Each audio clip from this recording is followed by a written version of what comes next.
সুপ্রিয় দর্শক, আসসালামু আলাইকুম। আপনাদের সবাইকে স্বাগত জানাচ্ছি এখনকার আলোচনা। আপনাদের সঙ্গে আছি আমি সিরাজুল ইসলাম। দর্শক, আপনারা সবাই অনেক সময় বলে থাকেন যে ইরান যুদ্ধ আসলে আমাদের কি দেখিয়ে দিল, কি শিক্ষা দিল এবং আমরা আসলে কি করতে পারি, আমাদের সামরিক সক্ষমতা আমরা কিভাবে ঢেলে সাজাতে পারি এবং আমাদের সামরিক সক্ষমতা ঢেলে সাজানোর জন্য কি কি করা দরকার। সুপ্রিয় দর্শক, আজকে এই বিষয়টা নিয়েই পুরো ভিডিওতে আলোচনা করব। আশা করি আপনারা শেষ পর্যন্ত সঙ্গে থাকবেন। আর ভিডিও যদি ভালো লাগে লাইক কমেন্ট শেয়ার করবেন এবং চ্যানেলটি সাবস্ক্রাইব করে সাথেই থাকবেন। দর্শক, চলুন মূল আলোচনায় চলে যাই।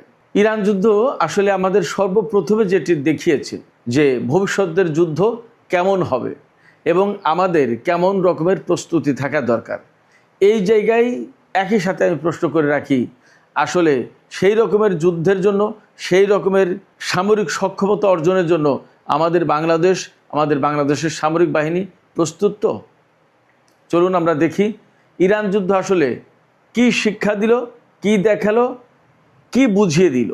সর্বপ্রথম যদি আমরা বলি, ইরান যুদ্ধে ইরান কি ব্যবহার করেছে, পাশাপাশি তার অপোনেন্ট শক্তি যারা, তার শত্রুপক্ষ যারা ইরানের বিরুদ্ধে হামলা করেছিল, তারা কি ব্যবহার করেছে, এইগুলো যদি আমরা মোটামুটি তুলনামূলক একটা আলোচনা করি, তাহলে আমাদের কাছে পরিষ্কার হবে যে কে কি উপায় ব্যবহার করে কতটা এগিয়ে গেল।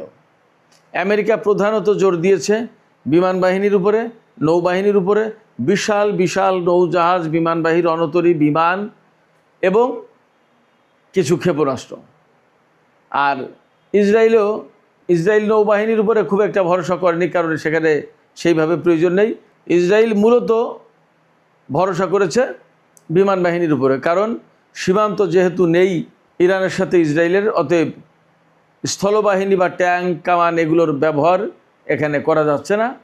অবশ্য সংযুক্ত আরব আমিরাতে ইসরায়েল উপস্থিত ছিল বলে সেখান থেকে তারা যথেষ্ট পরিমাণে ক্ষেপণাস্ত্র ইরানের বিরুদ্ধে ব্যবহার করার চেষ্টা ব্যবহার করেছে, কথা মোটামুটিভাবে বলা যাচ্ছে।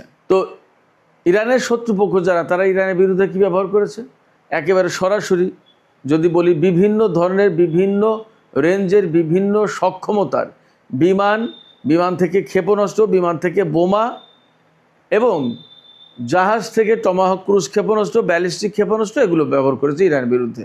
সেক্ষেত্রে আমেরিকা এবং ইসরায়েলের প্রধান অস্ত্র ছিল বিমান, এতে কোনো সন্দেহ নেই। এই জায়গায় আমেরিকা এবং ইসরায়েলকে বিমান হামলার ক্ষেত্রে যে বিষয়গুলো বা যে উপকরণগুলো সহযোগিতা করেছে তা হচ্ছে radar system, early warning system, অ্যাওয়াক্স বিমান, তারপরে ক্ষেপণাস্ত্র প্রতিরক্ষা ব্যবস্থা, ইলেকট্রনিক ওয়ারফেয়ার সিস্টেম ইত্যাদি।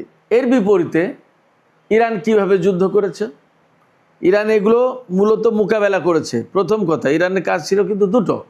একটা হচ্ছে ইরান এইগুলো মোকাবেলা করেছে যাতে এইগুলো থেকে ইরান একেবারে ব্যাপকভাবে ক্ষতিগ্রস্ত না হয়ে যায়।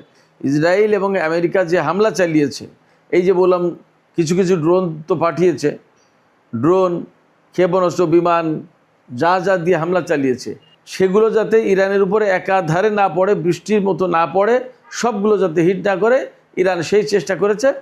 অনেকগুলো ক্ষেপণাস্ত্র ভূপাতিত করেছে, কোনো বিমান ভূপাতিত করেছে, ইরানের আকাশে ড্রোন দিলেই সেটা ভূপাতিত করে ফেলেছে। এরপরে কোনো যুদ্ধ জাহাজ ইরানের ক্ষেপণাস্ত্র টার্গেটে এসেছে, সেখানে হামলা চালিয়েছে। তো এভাবে ইরান শত্রুপক্ষের অস্ত্র মোকাবেলার ক্ষেত্রে প্রধানত ব্যবহার করেছে দুটো জিনিস, একটা হচ্ছে ড্রোন আর একটা হচ্ছে ক্ষেপণাস্ত্র।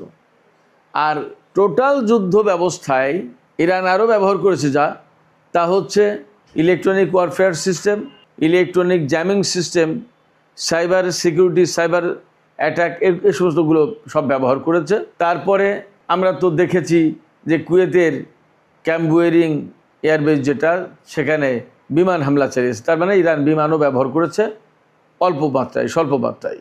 তো এই যে আমেরিকা এবং ইসরায়েলের মতো বিরাট বিশাল শক্তি, যাদের হাতে আধুনিক প্রযুক্তির সমস্ত সব কিছু আছে, এবং এখনও পর্যন্ত বলা হয় যে আমেরিকা হচ্ছে পৃথিবীর 1 নম্বর সামরিক শক্তি, আর ইসরায়েল তো মধ্যপ্রাচ্যের অবশ্যই 1 নম্বর সামরিক শক্তি, সেইভাবেই বলা হতো, সেইভাবেই প্রতিষ্ঠা করা হয়েছে, সেইভাবেই তাকে সাহায্য সহযোগিতা সমর্থন দিয়ে এই পর্যন্ত আনা হয়েছে। এবং এই সাহায্য সমর্থন মূলত আমেরিকা এবং পশ্চিমা দেশগুলো দিয়েছে। আর পশ্চিমা দেশগুলো রসদ জুগিয়েছে মধ্যপ্রাচ্যের বহু আরব দেশ, তারা হয়তো জেনে দিয়েছে অথবা না জেনে দিয়েছে, যেভাবে হোক তাদের রসদ ইসরায়েলকে ফুলিয়ে ফাঁপিয়ে তুলেছে।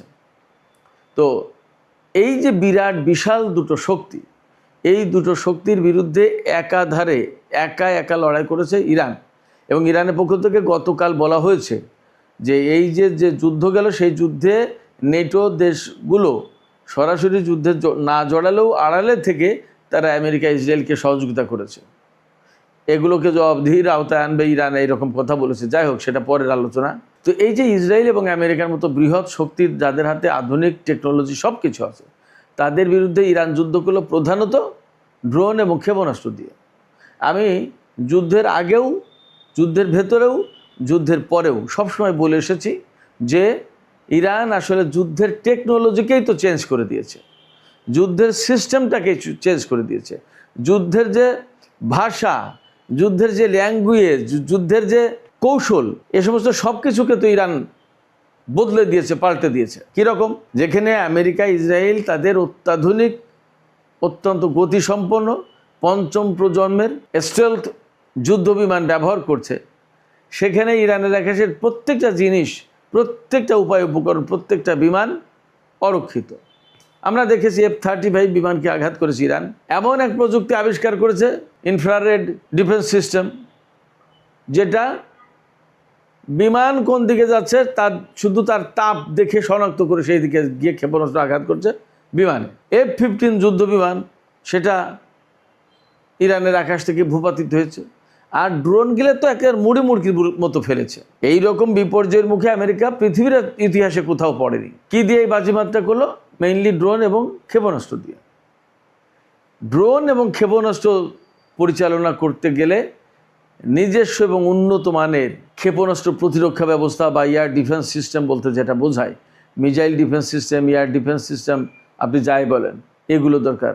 একটা সমন্বিত, একটা কোঅর্ডিনেটেড ডিফেন্স সিস্টেম দরকার, সেগুলোও কিন্তু দরকার। দেখেন, ইরানের আকাশে যখনই তার স্টিল জঙ্গি বিমান পাঠিয়েছে, এমনকি 2019 সালের 20শে জুন ইরানের আকাশ সীমায় পারস্য উপসাগর দিয়ে পাঠিয়েছিল আমেরিকা সেই সময়কার সর্বাধুনিক ড্রোন গ্লোবাল হক। এই গ্লোবাল হক ড্রোন সেই সময় সবচেয়ে আধুনিক ছিল। এই ড্রোন পাঠানোর সাথে সাথে ইরান তার র্যাডারে ধরে ফেলেছে এবং সিঙ্গেল মিসাইল শট দিয়ে তাকে ভূপাতিত করেছে। একটা ক্ষেপণাস্ত্র দিয়ে তাকে ধ্বংস করে দিয়েছে। কোনো স্টেলথ প্রযুক্তি তো ইরানের ক্ষেপণাস্ত্র প্রতিরক্ষা ব্যবস্থা বা আকাশ প্রতিরক্ষা ব্যবস্থার কাছে নিরাপদ থাকছে না, নিজেদেরকে গোপন রাখতে পারছে না, ধরে ফেলছে। এই যে ইরানের নিজস্ব টেকনোলজি, এই টেকনোলজি একটা পর্যায়ে গিয়ে দেখা গেল যে আমেরিকা এবং ইসরায়েলের উপরে প্রাধান্য বিস্তার করেছে। তা না হলে ইসরায়েল বা আমেরিকার যে F-35 জঙ্গি বিমান, যুদ্ধ বিমান, তা ভূপাতিত করলো কিভাবে? সেটা তো স্টেলথ। F-15 তো স্টেলথ প্রযুক্তির বিমান। আরও ড্রোন যা, সেগুলো সবই তো ধ্বংস করলো ইরান। এবং তার ক্ষেপণাস্ত্রের কাছে, তার ড্রোনের কাছে তো কোনো কিছু পাত্তা পেল না। মারাত্মক ব্যাপার না? এই প্রশ্ন কিন্তু আসে যে তাহলে ইরানের প্রযুক্তি বেটার নাকি আমেরিকার প্রযুক্তি বেটার?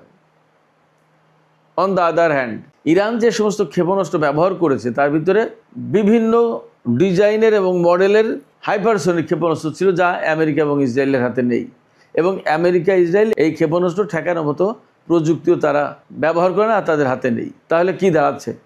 তাহলে দাঁড়াচ্ছে যে ইরান তুলনামূলক কম শক্তিশালী অর্থনীতির দেশ হওয়ার পরেও, নিষেধাজ্ঞার ভেতরে থাকার পরেও, দীর্ঘদিন যাবৎ কারোর কাছ থেকে কোনো অস্ত্র না কিনে নিজেই অনেক কিছু তৈরি করে ফেলার পর দেখা যাচ্ছে যে আমেরিকা এবং ইসরায়েলের চেয়ে তার প্রযুক্তি ভালো কাজ করলো যুদ্ধের ময়দানে, তো পরিষ্কার। তাহলে এখান থেকে প্রথম এবং প্রধান শিক্ষা হচ্ছে যে এই মুহূর্তে আধুনিক যুদ্ধ বিমান খুব গুরুত্বপূর্ণ, তাতে কোনো সন্দেহ নেই। বিমানের গুরুত্ব আমি কমিয়ে দেখছি না, কিন্তু সেই বিমানের চেয়েও জরুরি জিনিস হচ্ছে ক্ষেপণাস্ত্র এবং ড্রোন। আমরা যে J-10C বিমান কিনবো, পাকিস্তানের কাছ থেকে যে F-17 থান্ডার বিমান কিনবো, দ্যাটস ওকে, খুব ভালো। কিন্তু আমাদের ফোকাসটা যেন কোনো মতেই না চলে যায় শুধুমাত্র বিমানের দিকে। যুদ্ধ বিমান দিয়ে আমরা সব কিছু করতে পারবো না। আমাদের যার সাথেই মোকাবেলা হোক বা যার আমাদের নিজেদের প্রতিরক্ষা ব্যবস্থাটাই আমরা ঠিক করি। আমরা কারোর সাথে যুদ্ধ করতে যাচ্ছি না, কিন্তু আমাদের নিজেদের সক্ষমতা নিজেদের হাতে থাকতে হবে এবং এখানে খুব পরিকল্পিত উপায়ে করতে হবে। একটা বিমানের পেছনে যে পরিমাণে খরচ, তার পাইলটের প্রশিক্ষণ, তারপরে তার মেনটেন্যান্স কস্ট, তার জ্বালানি এবং তার নিরাপত্তা অনেক বড় ব্যাপার। সেই জায়গায় আপনি যদি ড্রোন এবং ক্ষেপণাস্ত্র সিস্টেম দিয়ে যদি নিজেকে সমৃদ্ধ করতে পারেন তাহলে কিন্তু সহজ। এখন বলা হচ্ছে যে ড্রোন হচ্ছে গরিবের এয়ারফোর্স। আপনার ড্রোন পরিচালনার জন্য কিছু লোক পর্দার আড়ালে থেকে রিমোট কন্ট্রোলের মাধ্যমে সে কন্ট্রোল করবে, চালাবে। পাইলটের জীবনের ঝুঁকি নেই। ক্ষেপণাস্ত্র এবং ড্রোনে একই কথা, পাইলটের জীবনের ঝুঁকি নেই। মারাত্মক রকমের জ্বালানি, এর জন্য ফুয়েল ট্যাঙ্কার, অনেক কিছু লাগবে না, প্যারাশুট, আদার বহু কিছু লাগে। একটা বিমান পরিচালনা করতে গেলে বহু কিছু লাগে, কিন্তু একটা বিমানের পেছনে যে খরচ, সেই খরচ দিয়ে সম্ভবত অনেকগুলো ড্রোন এবং ক্ষেপণাস্ত্র বানানো যাবে। এই বিষয়গুলো আমাদের মাথায় রাখতে হবে। আমি আবারও বলছি, বিমানকে অবশ্যই অনুৎসাহিত করছি, অবশ্যই বিমান দরকার, আমাদের বিমান বাহিনীতে অবশ্যই বিমান দরকার। সাথে সাথে ড্রোন এবং ক্ষেপণাস্ত্রের ব্যাপক সমৃদ্ধি এবং ব্যাপক পরিমাণে আমাদের হাতে থাকা দরকার। আমরা যদি নিজেদেরকে আসলে খুব আত্মরক্ষার জন্য শক্তিশালী একটা অবস্থানে যেতে চাই, তাহলে সমন্বিত নিরাপত্তা ব্যবস্থা গড়ে তুলতে হবে। একধারে যেমন এক পাশে যেমন থাকবে ক্ষেপণাস্ত্র, ড্রোন, তেমনি আর এক পাশে থাকবে বিমান এবং প্রয়োজনীয় সরঞ্জাম। যেমন আমাদের শত্রুকে প্রতিহত করার জন্য ক্ষেপণাস্ত্র থাকবে যা দিয়ে আমরা তাদেরকে মোকাবেলা করব, তেমনি শত্রুর হামলা মোকাবেলার জন্য আমাদের প্রতিরক্ষা ব্যবস্থা থাকতে হবে, ক্ষেপণাস্ত্র প্রতিরক্ষা ব্যবস্থা থাকতে হবে। ক্ষেপণাস্ত্র প্রতিরক্ষা ব্যবস্থা যদি একটা কোঅর্ডিনেটেড সিস্টেমের ভিতরে আনা যায়, একটা এয়ার ডিফেন্স নেটওয়ার্ক গড়ে তোলা যায়, তাহলে ক্ষেপণাস্ত্র প্রতিরক্ষা ব্যবস্থা থাকবে, ড্রোন থাকবে, বিমান থাকবে এবং এমন রেডার সিস্টেম থাকবে, এমন নেটওয়ার্কিং সিস্টেম থাকবে যে আমাদের আকাশ, আমাদের ভূমি, আমাদের সমুদ্র সীমা পরিপূর্ণভাবে নিরাপদ থাকতে পারে। এই জায়গায় একটা জিনিস খেয়াল রাখা দরকার, এই যে ড্রোন এবং ক্ষেপণাস্ত্র এগুলো কিনে নিজেদের ভান্ডার যদি আমরা সমৃদ্ধ করি, বড় করতে চাই, তাহলে কিন্তু খুব একটা কাজে আসবে না, লাভ হবে না। চেষ্টা করতে হবে এবং এইভাবেই বিভিন্ন দেশের সাথে চুক্তি করা দরকার যে তাদের প্রযুক্তি আমাদের এখানে হস্তান্তর করবে, এখানে ফ্যাক্টরি হবে, আমাদের এখানে তৈরি হবে। এবং আমাদের 2030-এর যে ফোর্সেসের গোল, সেই জায়গায় আমাদের সামরিক গবেষণা এবং উৎপাদনের কথা বলা হয়েছে। তাহলে সামরিক গবেষণা এবং উৎপাদনের জন্য আমাদের নিজেদের ভেতরেই, অর্থাৎ আমাদের দেশের ভেতরে এগুলোর উৎপাদনের ব্যবস্থা করতে হবে। এবং এই সময়ে এটা কিন্তু আসলে অসম্ভব কিছু না। দেখেন, ইরানের কথাটা আমি বলি, ইরান এত বছর ধরে নিষেধাজ্ঞার কবলে থাকা দেশ, তারপরেও তার সামরিক শক্তিকে মোটেই দুর্বল করতে দেয়নি, বরং এখন আমরা দেখলাম যে কতটা সামরিক শক্তি অর্জন করেছে। ইরান একাই আমেরিকা এবং ইসরায়েলের মতো দেশকে মোকাবেলা করলো এবং সে টিকে আছে। এই জায়গা থেকে আমাদের নিজেদেরকে গরিব, দুর্বল, ছোট এগুলো ভাবলে চলবে না। আমরা যা আমরা তাই, আমরা এখান থেকেই আমাদের নিজেদের নিরাপত্তা ব্যবস্থা, আত্মরক্ষার অধিকার এগুলো চর্চা করব, এগুলো অর্জন করব। সেই জন্য আমাদের যেমন ড্রোন উৎপাদন করতে হবে, তেমনি ক্ষেপণাস্ত্র উৎপাদন করতে হবে, স্বল্প পাল্লার, দীর্ঘ পাল্লার, মধ্য পাল্লার, বিভিন্ন পাল্লার, এবং এগুলো আমাদের নিরাপত্তার জন্য জরুরি। এরপরে আমাদের ইলেকট্রনিক ওয়ারফেয়ার সিস্টেম আছে, এখন আধুনিক সময় বিভিন্ন গুরুত্বপূর্ণ রেডার সিস্টেম আছে, সেন্সর সিস্টেম আছে, রকেট সিস্টেম আছে। এর প্রত্যেকটা জিনিস আমাদের জরুরি, কোনোটা কিনে কোনোটা নিজেদের ভেতরে উৎপাদন করে এই পর্যায়ে আমাদেরকে যেতেই হবে, এর কোনো বিকল্প সামনে নেই। কয়েক রকমের ড্রোনের দরকার। নজরদারি ড্রোন, যারা গোয়েন্দাবৃত্তি করবে বা তথ্য সংগ্রহ করবে। তারপরে কামিকাজে ড্রোন, যেটা সশস্ত্র ড্রোন, আত্মঘাতী হামলা চালাবে। আবার আর এক রকমের ড্রোন আছে যে ড্রোন ক্ষেপণাস্ত্র বা রকেট নিয়ে গিয়ে লক্ষ্যবস্তুতে মারবে টার্গেট করে, আবার সে ড্রোন অক্ষত অবস্থায় ফিরে আসবে। দুই রকমের ড্রোন আছে। আবার কিছু ড্রোন আছে সমুদ্র সীমার নিরাপত্তা নজরদারি করার জন্য, ড্রোন আমাদের মাস্ট দরকার। এটা খুব একটা সহজ কাজ, কঠিন কাজের সহজ ব্যবস্থা। আমাদের সামরিক বাহিনীর সবচেয়ে ঘাটতি কোথায়? বড় ঘাটতি হচ্ছে আমাদের কোনো অ্যাকচুয়ালি ওইভাবে ড্রোন নেই, সশস্ত্র ড্রোন নেই। তারপরে আমাদের দীর্ঘপাল্লার নজরদারি ব্যবস্থা নেই। দীর্ঘপাল্লার নজরদারি ব্যবস্থা সেটা ড্রোনের মাধ্যমে হোক আর রেডার সিস্টেমের মাধ্যমে হোক, এই ব্যবস্থা নেই। আরেকটা সংকট আছে সমন্বিত ক্ষেপণাস্ত্র প্রতিরক্ষা ব্যবস্থা, আমি একটু আগেই বলেছি। এইগুলোর দুর্বলতা অবশ্যই আমাদের কাটাতে হবে যদি আমরা নিজেদের নিরাপত্তা নিশ্চিত করতে চাই। আমরা এই যে প্রযুক্তিগুলো আনবো বা কিনবো বা বলবো যে তোমরা আসো আমাদের দেশে বানাও, কাদের সাথে বলতে পারি? চীন আছে, পাকিস্তান আছে, তুরস্ক আছে, ইউরোপের কোনো দেশ থাকতে পারে, জাপান আছে। ইরানের সাথে আমরা হয়তো এখনই পারবো না, কারণ তার উপর নিষেধাজ্ঞা রয়েছে। বাট যদি নিষেধাজ্ঞা উঠে যায় তাহলে তার কাছে আমরা অ্যাপ্রোচ করতে পারি, এটাও একটা বিষয়।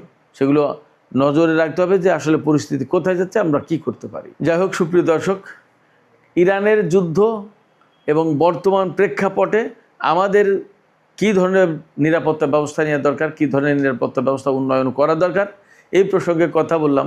তো ইরান নিয়ে যখন এত কথা, তখন আমি আপনাদেরকে একটা কথা জানাই। এর আগে একদিন বলেছিলাম সম্ভবত, যে ইরান নিয়ে কিন্তু আমার লেখা একটা বই আছে। সেই বইটার নাম হচ্ছে ইরান উন্নয়ন শক্তি লড়াই। আমার কাছে অনেক মানুষ বহু বছর ধরে, বহু সময়, বহু প্রেক্ষাপটে জিজ্ঞেস করে ইরান এত নিষেধাজ্ঞার ভেতরে থাকে, কিভাবে টিকে থাকে, তার আর অর্থনৈতিক সক্ষমতা কোথা থেকে আসে, কিভাবে এত বড় সামরিক শক্তি হলো, তারপরে এত নিষেধাজ্ঞা মোকাবেলা করে তার কৃষি ব্যবস্থা কি, তারা কেমন, বহু কিছু। এই সমস্ত বিষয়ের জবাব নিয়ে আমি একটা বই লিখেছিলাম। সেই বইটা হচ্ছে ইরান উন্নয়ন শক্তি লড়াই। এই হলো সেই বইটা। এই বইটা আপনারা যদি কেউ কিনতে চান তাহলে আমি কুরিয়ার করে পাঠাতে পারি। আমার কাছে এখনও 300-350 কপি আছে। এই বইটার দাম খুব বেশি না, মাত্র 300 টাকা। কুরিয়ার সার্ভিস চার্জ যা লাগে সেটা তো আপনাকে দিতে হবে। যদি আপনারা নিতে আগ্রহী হন, আপনারা যারা ইরান সম্পর্কে এত কিছু জানতে চান, এত কিছু শুনতে চান, এই বইটা একটু কষ্ট করে পড়েন। এখন তো মানুষ পড়তে চায় না, কিন্তু আসলে বইয়ের পাতা একটু নজর দেওয়া উচিত। ওই জায়গায় জ্ঞানের আসল ভাণ্ডার। এই বইটা পড়লে আপনারা অনেক কিছু সহজে জেনে যাবেন, বুঝে যাবেন এবং অনেক কিছু বুঝতে পারবেন। সেক্ষেত্রে আপনারা যদি বইটা নিতে চান তাহলে আজকের ভিডিওর ডেসক্রিপশনে লিঙ্ক দেওয়া থাকবে।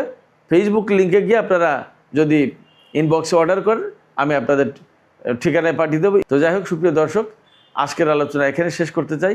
আলোচনা শেষের আগে আমি শুধু এইটুকু বলবো, আধুনিক যে যুদ্ধ কৌশল, আধুনিক যে যুদ্ধ, এই যুদ্ধ এবং এই কৌশল আমাদেরকে একেবারে চোখে আঙুল দিয়ে দেখিয়ে দিচ্ছে আধুনিক যুদ্ধ বিমান দিয়ে যুদ্ধ জেতা যাবে না।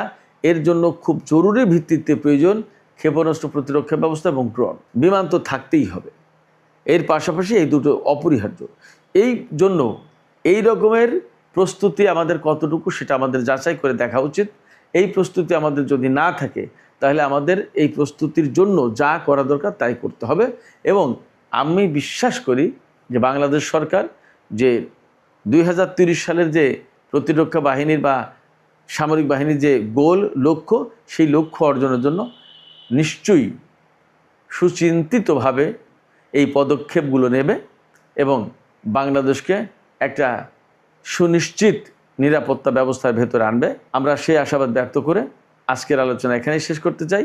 আলোচনা শেষের আগে আপনাদের কাছে প্রশ্ন, আপনারা কি মনে করেন বাংলাদেশ কি আসলে যেভাবে এগুচ্ছে বা যে পরিকল্পনা নিচ্ছে তাতে কি সঠিক পথে আছে? এবং আপনাদের কি মনে হয় বাংলাদেশের কি আসলে ড্রোন এবং একটা সমন্বিত ক্ষেপণাস্ত্র প্রতিরক্ষা ব্যবস্থা গড়ে তোলা উচিত কিনা? আপনাদের মতামত জানিয়ে কমেন্টে লিখবেন। আর ভিডিও ভালো লাগলে লাইক, কমেন্ট, শেয়ার করবেন এবং চ্যানেলটি সাবস্ক্রাইব করে সাথেই থাকবেন। দর্শক, এখনকার আলোচনা এখানে শেষ করতে চাই। আপনারা সবাই অনেক ভালো থাকুন। আল্লাহ হাফেজ।